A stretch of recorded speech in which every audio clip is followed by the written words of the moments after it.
In a bid to raise €1 million by the end of 2022, Aldi and the IRFU are delighted to announce the exciting launch of their very first cookbook. It's called Home, and all the profits go towards Barnardo's, one of Aldi's official charity partners.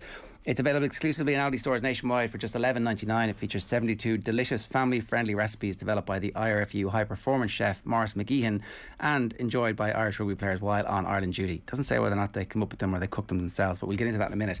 The recipes have been nominated by over 55 Irish players from the women's, men's and seven squads, and they offer an insight into Irish rugby and the healthy breakfast, dinners and desserts our athletes enjoy. Aldi's two new rugby ambassadors, Linda Njungang and Bevan Parsons, also feature in the cookbooks alongside Ireland rugby stars Paul O'Connell and James Ryan. I'm delighted to say Paul O'Connell is here with us. You've got two. You've got a chili con carne and three. Three. All right. Yeah. Chili con carne, Guinness, which obviously, nice. And what else? And roast chicken. Oh yeah, very good. Very simple. How much of the recipe did you go, Maurice, make me look cool here? Give me some... well, they're my recipes, but then Maurice puts a Maurice touch on them. You know, like if you ask any of the Irish players what's the best part of playing for Ireland, they'll say it's Maurice McGeehan's cooking. He is incredible. Right. The guy in the high performance centre, and he's passionate about healthy food, no waste, but it's a real treat to eat in the high performance centre with Maurice's cooking. They really had to twist your arm to get involved with this project then. yeah, exactly. Yeah. He's the main guy in the project. I mean, and the fact that it's a charity is the reason he's involved. I mean, he's a great guy, but the workload was on him, so he's done a great job. Look, I flicked through it, and there's loads of easy stuff. This isn't the type of thing that you're going to have to like 5 days of prep to make some of the stuff for. Some of it is more complicated than others, but there's really very easy stuff to do as well. Yeah, it's a great cookbook. It's a brilliant product, and it's great for Barnardo's as well. For all the profits to go to Barnardo's. They're a great charity, so it's a great initiative, and hopefully it's a big success. Talk to me about Maurice and nutrition, and how your career, the science of the food changed. Like when you joined, was there any science around the... No, well, it's funny. I'm meeting Jerry Flannery in a little while. He's over with Harlequins playing Leinster, but I remember we were in the academy, so we were in the kind of Irish academy. There was no provincial academies then, and it was brilliant, but they had a bit of a way to go as well. But I remember we got a nutrition talk from a nutritionist, and then they were providing lunch for us, and lunch was a white roll with ham, cheese and coleslaw, so they've told us what to eat and how to be disciplined and how to plan, and then the IRFU have supplied us with a bread roll essentially. So it's come a mile from then. A nutritionist used to be quite academic, but now they have to know their stuff, but they have to be able to build relationships with players as well and find out what's going on really behind the scenes. Yeah. And they have to make things practical. That's the challenge. And I would have, some of my best scores were towards the end of my career when... What scores are you talking about? Is it body fat? I suppose lean mass and body fat, yeah. And it would have been really because I remember sitting with a scrum half with us on loan, Toby. I'm after forgetting his second name, which is a shame. He was a brilliant guy, but his wife was a nutritionist. And I remember sitting with her and I was eating an omelette, and it was only egg whites in the omelette. And she was saying, why is your omelette so white? And I said, well, it's just an egg white omelette. I took out the yolks to get rid of the fat.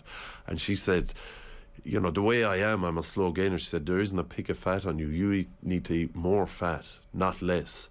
And I started looking into that and chatting to Jason Coleman and things like that then. And I really, from then on, stopped taking fat out of my diet. I kept fat in my diet. And I went on a period where I was probably in the best physical shape I was in, but also I was a little bit less injured. Yeah, and, it's not a coincidence, is it? Yeah, it's not a coincidence. I think, the guys that are obsessed with it, it actually gives them a bit of anxiety and they get a bit stressed over it. The guys that are about 85% are the guys that get the most value out of it. You hear Roy Keane the other day talk about 4%. Yeah. It's not good for you, I think that took about 1.5 years off his career at the end. Yeah. Well, that in the hip, obviously, but it's not. Again, it's like he was starting to get injured a lot and sick, and it's like your body can't cope with the strains you're putting on it. Yeah. So the science has improved to the bit where you can get good resources now, I presume. The kids coming up at 18, 19, they're not getting bread rolls, they're getting access to this type of thinking. Yeah, they've good habits. It's habits, you know. We all know what we should eat. It's just what are your habits and how well do you plan around it. Yeah.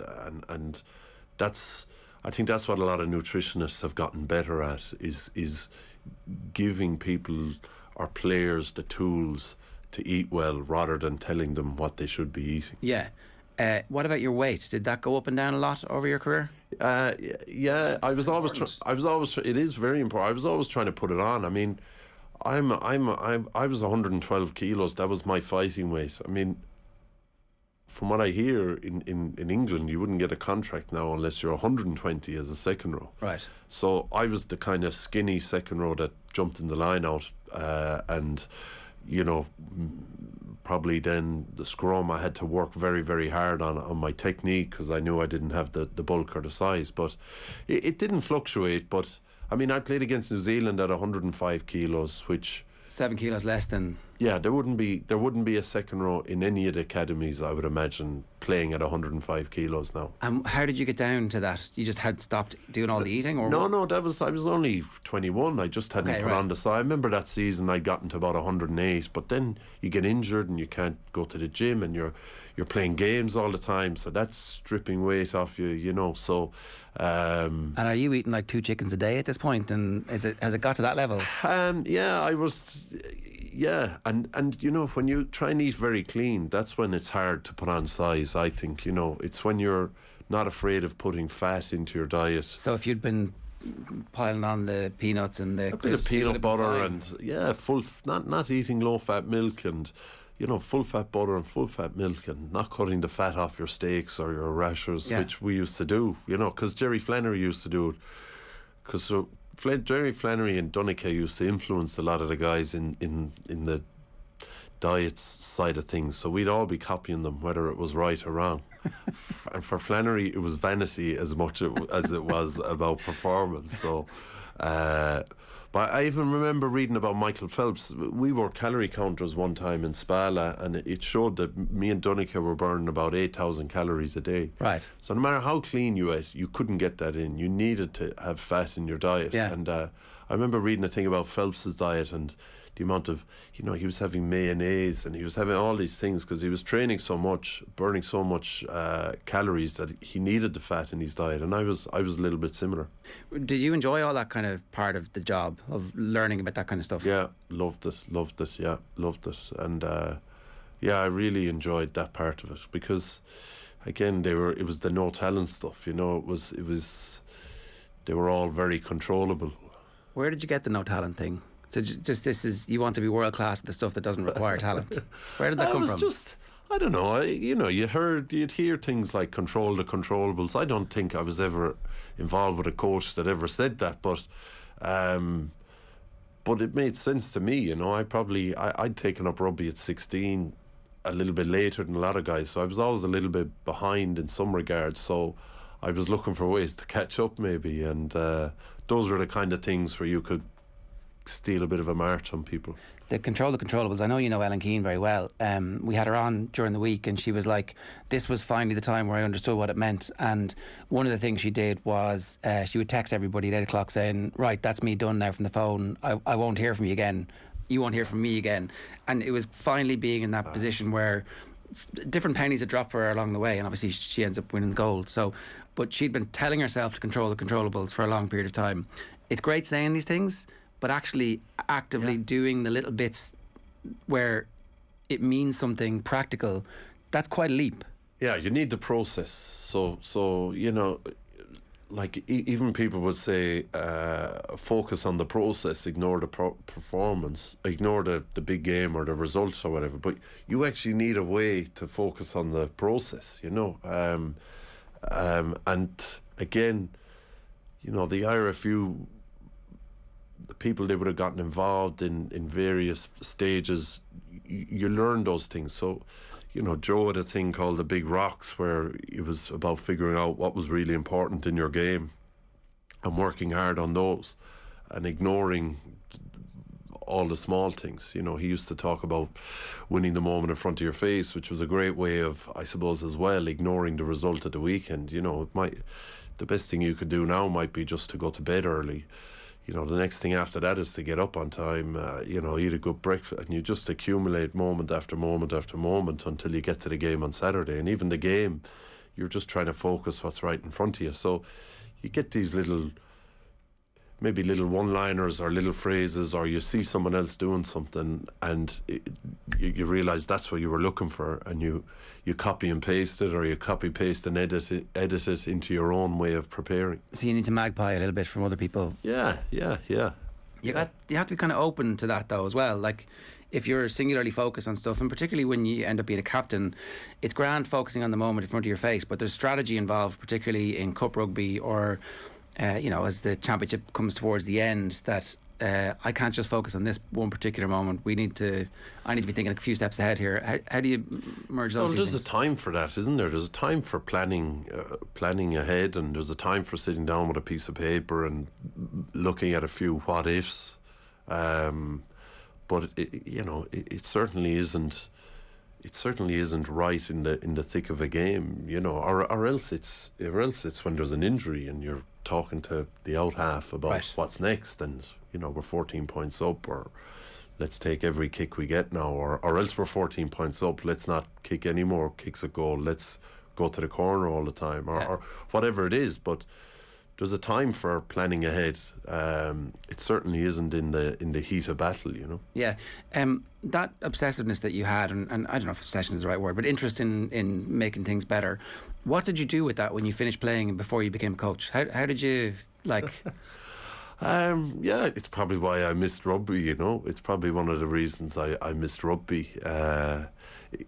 You know,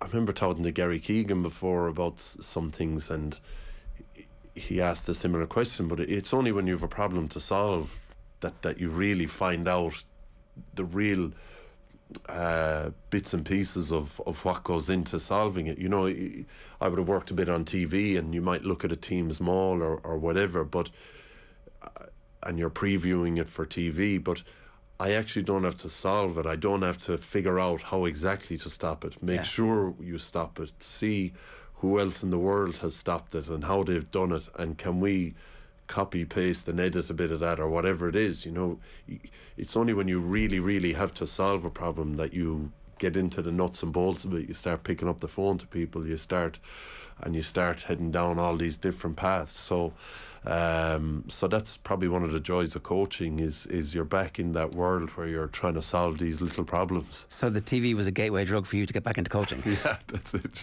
Yeah, so it does sound like that, because you had this knowledge and store of information and were wondering what you were going to do. Was it inevitable that you would get into coaching? Were there other pathways that you thought, actually, you know what, I've got enough going on here, I can have a slightly an easier life? Yeah, I think certainly I would say 3 or 4 years before I finished, coaching would have been something I was very focused on, and then maybe just towards the end I certainly got a little bit nervous of it, and I was glad I took a step back and I was able to dip my toe in. The RFU were very good to me. I was able to dip my toe in and do stuff with the academy in Munster. I was able to do stuff with the Irish 20s. I ended up in Paris for a little while.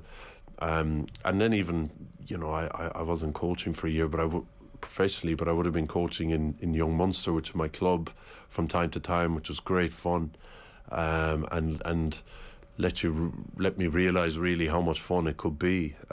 So was it inevitable? I think there's a whole load of things I have in my head that I'd love to, that I was always thinking I'd love to try that, or I think I understand what a player is going through there. I understand what a player is going through there, and I think I understand how I could get a player to do that, because it's very hard in rugby.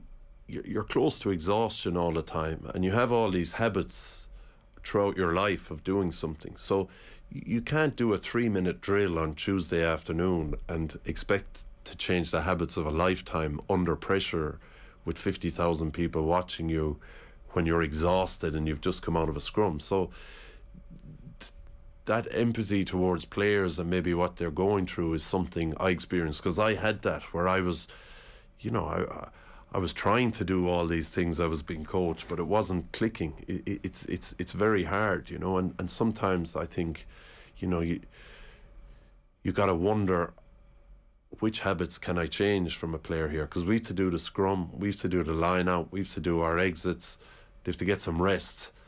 We also have to travel this week. We're not going to get a whole lot of time to develop his catch pass or develop, you know, his sidestep or whatever part of the game it is. So it's about trying to pick and choose what you can change, and maybe my closeness to playing lets me feel a bit of that sometimes. And that was a very transferable skill into coaching. So it felt like it was fairly inevitable that you were going to head that direction. You mentioned Paris there. Was that a setback, or was that like just a staging post along the way? How did you feel at the end of that? Because it lasted a year, and we all kind of thought when it started, like, this is it now. Yeah. The top 14 is next. Yeah, I look back now and maybe I'm a bit disappointed I didn't stick it out. But we kind of disagreed with how we were going about things, and I'd ultimately signed for 1 year. So, you know, Mike was moving on to Racing.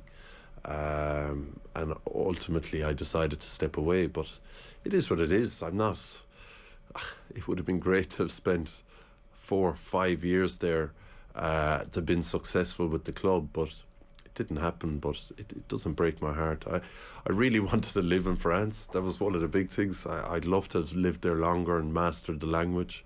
But it is what it is. And do you learn from that then? Like you know, like the one thing about sports people is that they lose a lot. You suffer setbacks a lot, and it's part of the job. And you know, it's all those cliches about how you respond is more important than actually learning to get up. Is that something that in coaching you're prepared for as well? If you're in coaching for the long haul, at some point you're going to get fired, because that's the game. And like, you know, like Bill Belichick got fired by the Cleveland Browns, and he's the greatest sports coach in any sport ever. It's just part of the game. Are you prepared for that, or not? I would say I am. Yeah, you just have to. You have to work hard. You have to do your absolute best at the job. You have to keep an open mind, and you know, you got to let the cards fall then, and live with that. I think, you know, the only thing I'd be disappointed with in Paris is, I suppose, you know, I'd real confidence in the way Irish rugby was ran and the way we did things, and you know, you just got to be open-minded to other people as well, and other people's way of doing things, and other people's. It's not even their way of doing it; it's their. If it's an ingrained belief for someone, you know, you're not going to have a short, sharp conversation and change their mind, or you're not going to change your mind. It has to happen over time. So I think that open-mindedness piece, or even, you know, what you were saying, that curiosity piece around why other people do things, there's a whole load of learning in it. And I think as a coach, it helps you massively, because you're always going to be coaching with people who have a different way. No one will look at the thing the exact same way. So it's a real challenge trying to get on the same page sometimes, and it's a skill to be able to get on the same page with other people when you're coaching. So in retrospect, it sounds to me like you were practicing that skill and that muscle when you were on Lions tours, asking people, how do you do that tackle? What's your technique for that? Yeah, and even I remember Graham Rowntree did a great thing in the 2013 tour. He just brought the English line-out calls, you know, because we'd had 2005 and 2009 where we'd kind of tried to please everyone, and we'd invented these brand new line-out calls for both tours, which, when I look back on it now, you're better off having, you know, we were using the England line-out calls, which gave the England players a little bit of advantage, but at least there was a group of people that knew all the pitfalls. And in the last minute when we need to go something safe, they exactly. Know what it is. This is the one. And you know, when I started doing this is what I struggled with. And when we played South Africa before, this is the only flaw in the system here that we need to get, or whatever it is, you know. And then you guys like Jeff Parling and Tom Youngs, who knew it inside out and didn't really use it as a tool to get themselves picked. You know, they were very open. So, and I remember, you know, Ian Evans, the Welsh second row, real good guy, struggled with it, and the two of us were struggling with this. So I was saying, listen, if they can do it, we can do it. We just have to spend a bit more time learning at it. And I don't think he ever got the hang of it as well as he could have, because he actually wasn't open-minded enough really to or no, that's unfair on him, because he had a bad experience with it and it kind of set him back, whereas I was kind of saying, listen, I'm just going to live in Jeff Parling's pocket here until I get it. Yeah. And that was you practicing your coaching. Yeah, It's probably, the same. yeah, It's the same curiosity that you need. So how do you become a better coach now? Like, what's your into the future? Who are the people that you can learn from? Obviously within the Ireland setup, but you said you're picking up the phone. Who are you picking the phone up to that you can trust? That well, everyone and anyone, really. Laurie Fisher's been a great resource for me for the last year, because he's pretty curious about what we're doing, and he's curious about this side of the world, having been here as well. I mean, the first day I spoke to him on Zoom, he had a Munster hoodie on, which, has to be 16 years old, 17 years old. And good quality gear. Huh? Good quality gear. Yeah. But so he's been great for me. But I spoke to loads of coaches. The teaching thing is the challenge, I suppose that's what a lot of good coaches, Brian Cody or John Kiley or Stuart Lancaster or even Noel McNamara at the 20s. I think Graham Henry a teacher as well. So many good coaches or teachers. They're qualified in how to transfer information. So the rugby part isn't that hard sometimes, because you've so much access to footage through Opta online. There's a great network of coaches, players that you can chat to. It's the changing habits and the transfer of the information is where the real gains are to be made for me, I suppose. And that's something that you can work on over time, or is it something you need to... You just got to talk to people and read things and try things. It's hard to try things in, when you've only 12 matches a year and every one of them is more important than the last. But I do a little bit of work with a school in Limerick. I do a little bit of work with an under-12s team in Limerick. I do a bit of work with young Munsters whenever I can in Limerick. So it sounds you like get to try things a bit. Well, I was going to say, it sounds like people are listening to that going, oh, that's just volunteering and giving back to the community, or it's fun. But it sounds like as well, it's actually you practicing skills, and it's not just a one-way relationship. You're actually picking stuff up yourself. Yeah, it's both. Yeah, it's giving back, but it's, I don't think I'd do it if I didn't enjoy it. I really enjoy it. So it works both ways. Can I ask you, as somebody who's been involved in high performance for as long as you have, watching what's happened in Limerick and with the hurlers over the last while, how did they do it, and what are the lessons that the rest of the world can learn? Because it seems like what we've seen is an entire culture where skill and hard work and the suppression of ego has somehow coalesced with this bunch, and I don't believe for a second that it's a coincidence that it's a fluke that a bunch of great young players come together at the same time. I don't buy that. I think that there's structures there that we should all be going down and going. No, I don't think it's not a fluke at all, in fact, but it's just, I think in any club, any rugby club anyway, for sure, you need a head coach that wants to win the European Cup this year, and is willing to do anything, sign anyone, do anything to win it. But you need someone else in the club, I think, that wants to win 2 in a row in 10 years' time. And I think Limerick, the big investment has been in underage setups and knowing all the players in the county, getting them into academies. I mean, I was down walking in UL the other day.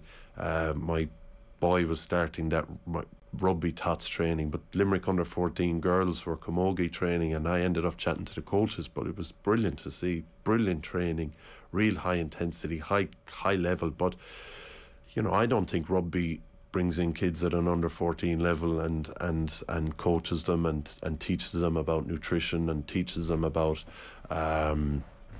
strength and conditioning and all that kind of thing. So I think there's been a massive investment in the underage and widening the pool at underage level and letting them know and making them part of something and getting the gear. And but the biggest thing is the volunteerism, I think.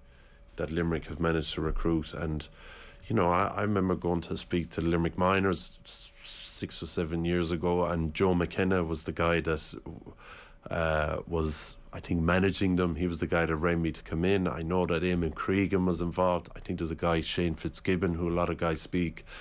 All incredible volunteers who, winning the All-Ireland this year wasn't relevant to them. They wanted to win it in 10 years' time. So, and I think there's something special about volunteerism and the power of volunteerism as well. And is that even a word? Volunteer? It is, yeah. Volunteerism. Yeah. But anyway, yeah. And I think that's one big thing in Limerick hurling that I see, and the quality of the people that got involved is pretty amazing. And are there lessons there? Is there an automatic transferal to rugby, for example, that, like, the school system works very well for Leinster, it's pumping out players, but actually what you're talking about there sounds like we need to get back to allowing clubs to be a pathway for players as well, if we're going to broaden that base. Yeah, massively. And I think in rugby as well, and it's where Ireland in the professional era, I think, has managed to separate itself a little bit. In rugby, coaching is, you can make massive gains with good coaching at underage levels, for sure. Practicing the right things.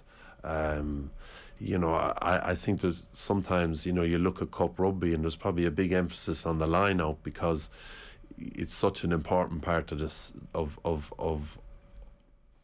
getting possession and stopping the opposition from getting possession. But really, once the line out's over, all the skills you learn in the line out have nothing to do with the rest of the game, whereas if you're a backline practicing backline moves while the forwards are doing line outs, you're actually getting better at rugby. You're passing under pressure, you're doing running lines and all that. And I think sometimes with underage, the emphasis on catch pass, that's the real place where the gold is. The emphasis on footwork, that's where the real goal is. I think a lot of those skills like lineouts, rucking, they can all be learned a little bit when they're older. If they're really good catch passers, you're in a very good place. You look at a lot of the tries New Zealand score, people talk about their physical prowess and their speed. So much of it is down to their incredible catch pass. So there is an opportunity there for us, for sure, if we can, maybe have a look at what some of the other countries are doing. And Ireland make a great job of it as it is. We punch well above our weight, but I think there's probably another opportunity for us to kick on again. Yeah, well, that's what everybody's always looking for. It's how to improve and what's coming next. In terms of the way the game is being played at the moment, do you try and say, I have a philosophy about how my team is going to play, or I guess it's the constant chicken or egg, or do you wait and see what players you have available and go, well, our game plan is going to take full cognizance of the fact that this is the skill set that I have available to me? Yeah, I don't know. I've never had to do that. I'm a forwards coach now, so I do find I can get on board with any game plan. I can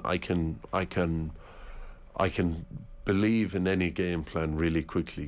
Whether it was Joe Schmidt's way or Andy's way, or even the way Munster were playing under Razzie Erasmus, because it brought us success. I can learn it quickly and believe in it, I find. So, but I wouldn't have any one particular way that I would believe in playing. Maybe that'll come in time with more coaching or whatever. And is that because you want to wait and see what players you have, and also what the skill set of the players, as opposed to because there are definitely teams, rightly or wrongly, everybody believes Warren Gatlin plays a certain way, and as a result he picks players who are a certain body shape and who have a certain skill set, and he bristles whenever we have brought that up before, particularly the phrase Warren ball. He thinks it's terrible, but the evidence would suggest that he has a style of play that he believes in that's been highly successful for him. Joe Schmidt, you could argue the same thing. From your perspective, are you so far away from having to make those decisions, or? I probably am so far away from having to make those decisions, and as the forwards coach, my job is to get on board with whatever way we're playing, and I really don't. I can believe, it doesn't matter how we've played. I've always believed that this is the way. I don't know, Joe, Rob Penny, like, so I do think you have to know what you stand for, really, though, as a coach or as a team. You have to really believe in what you're doing, and that's the identity thing. Because I talk about, like, the teams need an identity, and people are like, what are you talking about? But it's essentially that everybody goes out and everybody understands exactly what their job is. Paddy Andrews was talking about Jim Gavin, and how Jim Gavin would say, your job's not to kick 10 points in play, although if you do, that's very nice. Your job is to do your job. They would ask them, what's your job? And they would go, that is your job. You do that job. And if everybody along the way, and again, obviously it was a remarkable team they had, but if everybody's doing their job and everybody understands what that is, that's the team's identity. And the rest of the world is going to see that very quickly because it's made manifest. Like, if you look at Toulouse, they have a certain way of playing. If you look at us, even Munster back in the mid-2000s, you know, we probably were a reflection of Munster Senior Cup rugby in some ways, and then we probably had the personnel. You know, Raj was an amazing kicker, so we weren't playing it probably as pedantically as Razzie Erasmus was, but we were playing a similar style of rugby to South Africa, you know, because we had a very good line out maul, very good defensive line out, very good kicker. We were very fit, so kick chase, all that kind of stuff was good for us, and we could put teams under pressure defensively. So, you know, even though we would have never had it written up on the wall, or we would have never had a presentation maybe like Razzie does about this is how they were going to play the game, or Munster were going to play under him, that was how we played, because that was our kind of identity at the time. And Toulouse are like that in France. I don't think they'll ever play any other way now. And they recruit based on that. Their kids are brought up playing like that, and it's pretty amazing to watch. Do you know what Ireland's identity is at the moment? Is that still being worked out? I think one of the things that I hope will always be part of our identity is our smarts as rugby players. You know, I think that's, you know, you can always talk about New Zealand, you know, passing, offloading. South Africa will always be big and strong, and the maul will be important, and the scrum will be important. And you know, if you grew up watching Ireland in the 90s, you know, we didn't win a lot of rugby. I think since that group of players came through in 2000 that Warren Gatland picked, I think we've been smart, you know, in how we've gone about things as an Irish team. We've always been smart, and you know, I hope that'll continue. I'd say the way we play will evolve and change all the time, but I just think we have to make sure that our smarts as rugby players is something we're always looking to utilise. Well, I mean, that's a pretty good identity, because it means that when you talked earlier on about watching the maul for TV and trying to solve that problem, it sounds like what you're trying to do is to get your players to solve the problems on the pitch as they arise. Yeah, I suppose. Yeah, you have to have a strategy, and then you just have to have really good players, because it's never going to happen exactly how you imagine it's going to happen. So you need people that can adapt then. So you go out with a strategy you believe in, and then you're hoping that they can use their intellect as players to adapt to a situation. And in terms of that evolution of the game plan, you've essentially only been there since, I think, January this year. Is that right? Yeah. So it's not very long. How long do you feel it needs for your imprint to be there? Do you feel it was? Yeah, well, I'm listen. You know, I don't coach the attack or the defence. You know, so, you know, I assist in all those things with the defensive coaches and the attack coaches, and how long? I suppose, you know, we have a way of playing which I must say I really enjoy. I think the players really enjoy, but we have to be able to play different ways as well based on the moment. I even read there was an article in the Currency there, and Paul Flynn was talking about he attempted a point from the sideline when they were about 7 points up against Mayo, I think, and the game at the time, that wasn't the way to play. I would imagine Jim Gavin would have wanted him to go backwards and hold on to the ball and not give Mayo. So Mayo then get a kick out. They catch that kick out, they knock it over the bar. then they score a goal, and then, or maybe it was 5 points. Next minute it's a draw, and they're into extra time. The game at that time didn't warrant him having I suppose, a risky point effort, and that's what we have to be able to do, is be able to do what the game requires. And as coaches, then we have to equip them to be able to make those decisions based on what the game requires. Okay, so that's essentially where we're going. The last thing that I wanted to talk to you about was the built-in obsession in Irish rugby with the World Cup and getting over a quarter-final. How do you deal with this, and how do we as a culture stop it being the only thing that ever matters in Irish rugby? Because even the next team selections, whatever they are, everybody's going to be talking about what does this mean for the World Cup, and you guys can't even begin to think like that, and yet at the same time it's in the back of everybody's heads. It's not the only thing that matters to me, and it wasn't when I was playing. When the World Cup comes around, it's really, really important. It's incredibly important. It's the biggest competition we have. And sure, there's a little bit of a monkey there now because we haven't managed to do it, but I just don't think we can afford to think like that as a country, because. But we do, unfortunately. That everybody's obsessed with it. That it ends up being the kind of prism through which all decisions are viewed. No, you might be obsessed with it, and other people. I'm certainly not, and I don't sense that from the coaching staff either. It's good that you aren't, though, because we definitely are. I would say as a rugby culture, maybe the playing staff and the coaching staff can't afford to be. Yeah, we can't be. We're not. I suppose before professional teams, we have to. We have to keep developing players, certainly for the long term, but also we want to keep winning and keep competitive all the time. And I don't think anyone, even though I remember people talking about New Zealand trying to develop where they had 3 people in every position. I can't ever remember them really making any game a development game or going on a tour and looking at it purely as development or anything. They were always competitive. They were always, anyone that got in there and got capped for them deserved it. And I think it's the same for us. So the point is, create the winning culture, and then we'll deal with that when it comes up. Yeah, absolutely. Are you enjoying it? Yeah, I do enjoy it. Yeah, very much. Enjoy the people. Enjoy the guys we work with. There's a real mixed bag of personalities, which is great. It's great for me. I work very closely with John Fogarty, who's very, very different to me. He's always talking about the different colours. Those personality profiles that people do. That's a big thing in Leinster.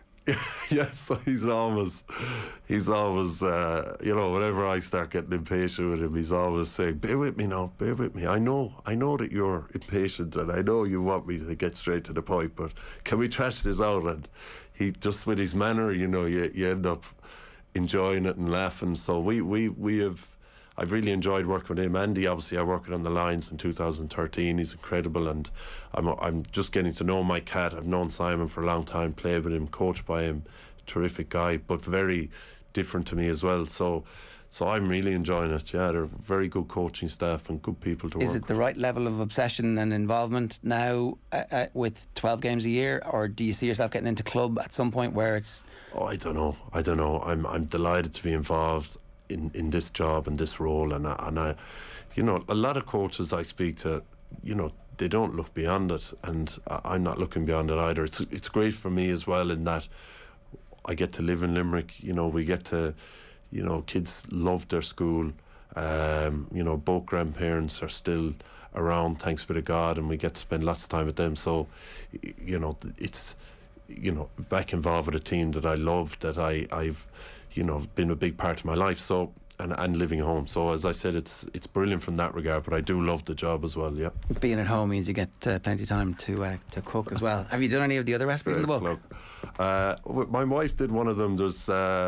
There's chicken satay. It's kind of chicken made with peanut butter. She did that yesterday. I did ask, did you do any of the other ones? You're like, not me. No, it was my wife. Yeah. Do you do any of the cooking? I do. I used to do an awful lot when I was playing. I'm out of the house a little bit more now, so She's doing the majority of it. I probably need to up my game a little bit, to be honest with you. €11.99 available exclusively in Aldi stores, and they've got an ambitious target of trying to raise £1 million by the end of 2022, but it's good to be ambitious. So Aldi and the IRFU, and all the profits are going towards Barnardo's. Paul Connell, thanks very much. Thanks, Ger. Cheers.